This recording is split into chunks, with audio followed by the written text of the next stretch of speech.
অপদার্থ রাজ্য সরকার মানুষকে বোকা বানানোর জন্য ধর্নার নাটক করছে।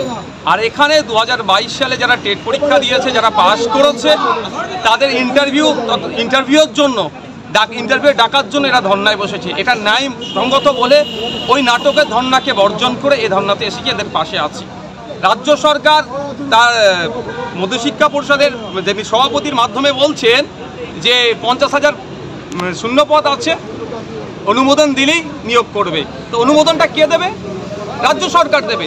কিন্তু দুঃখের বিষয়, এই রাজ্য সরকার ক্লাবের অনুমোদন দেবে, মেলা খেলার অনুমোদন দেবে, কিন্তু শিক্ষক নিয়োগের অনুমোদন এরা দিচ্ছে না।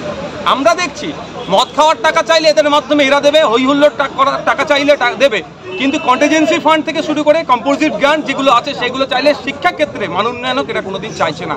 তো অপদার্থ সরকারের বিরুদ্ধে যে অবস্থান বিক্ষোভ চলছে, এখানে ধর্না চলছে।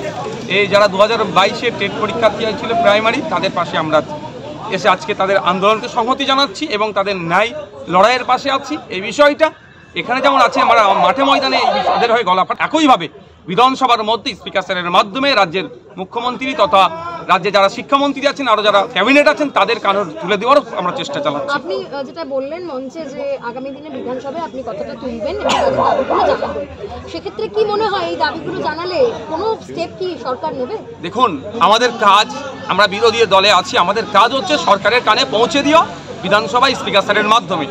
সে কাজটা করে যাবার সরকারের কাজ হচ্ছে বিরোধীরা যে কথা বলছে সেটাকে নিয়ে আত্মসমালোচনা করা, সেটা থেকে ওয়ে আউট বার করে জনসাধারণের জন্য যে কথা আমরা বলছি সেগুলোকে সমাধান করা। যদি অপদার্থ সরকার হয়ে থাকে, ওই মানে কি একটা প্রচলিত কথাই আছে না, কান কাটা, তাহলে হয়তো কর্ণপাত করবে না, কিন্তু আমাদেরকে কর্ণপাত করাতে হবে। যেমন মাঠে ময়দানে আন্দোলন চলছে, বিধানসভার মধ্যেও আন্দোলন চলবে। মুখ্যমন্ত্রী বার্তা দিন, মুখ্যমন্ত্রী বার্তা দিন।